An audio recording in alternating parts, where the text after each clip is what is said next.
ഇന്ന് കർക്കിടകം 1. ഇനി രാമകഥാശീലുകളുടെ നാളുകൾ. മനസ്സിനും ശരീരത്തിനും വ്രതശുദ്ധിയുടെ പുണ്യകാലം. ക്ഷേത്രങ്ങളിൽ വൻ ഭക്തജനത്തിരക്ക്. ഭക്തി നിറയുന്ന രാമായണ പാരായണ പുണ്യകാലമാണ് ഇനിയുള്ള ഒരു മാസം.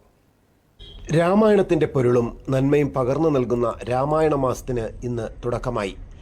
അന്ധകാരത്തിൽ നിന്ന് ജ്ഞാനത്തിന്റെ പ്രകാശത്തിലേക്ക് കാലിടറാതെ നയിക്കണമെന്ന പ്രാർത്ഥനയാണ് രാമായണ പാരായണത്തിന്റെ ലക്ഷ്യം. കർക്കിടകം ഭൂമിയെ നനയ്ക്കുന്ന കാലമാണ്. തിരിമുറിയാതെ പെയ്യുന്ന മഴ ഭൂമിയെ തണുപ്പിക്കുമ്പോൾ ഉൾത്താപം കുറയ്ക്കാനും മനസ്സിനെ സത്ചിന്തകളിലേക്ക് നയിക്കാനുമാണ് രാമായണ വായന. ക്ഷേത്രങ്ങളിലും ഭവനങ്ങളിലും ഇനിയുള്ള ഒരു മാസം രാമായണ ശീലുകൾ മുഴങ്ങും. രാമായണ മഹാകാവ്യവുമായി ബന്ധപ്പെട്ടിട്ടുള്ള നിരവധി സ്ഥലങ്ങൾ പുൽപ്പള്ളിയിലും പരിസരങ്ങളിലുമുണ്ട്. പുരാതനമായ സീതാദേവി ലവകുശ ക്ഷേത്രം ഇവിടെയാണ്.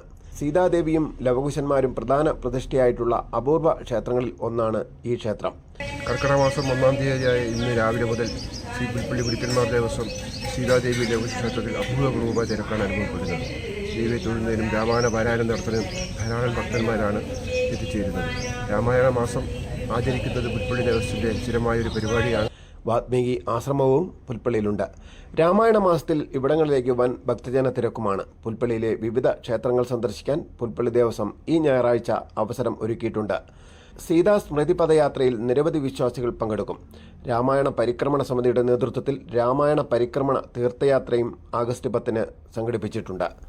സീതാദേവി ക്ഷേത്രത്തിൽ നിന്ന് ആരംഭിക്കുന്ന തീർത്ഥയാത്ര കരിങ്കാളി ക്ഷേത്രം, വെള്ളാട്ടുതറ, ഹനുമാൻ കോവിൽ, ബൊമ്മദൻകാവ്, മുനിപ്പാറ, വാത്മീകി ആശ്രമം, ശശിമല എന്നിവിടങ്ങളിലെ ക്ഷേത്രങ്ങളിൽ ദർശനം നടത്തും.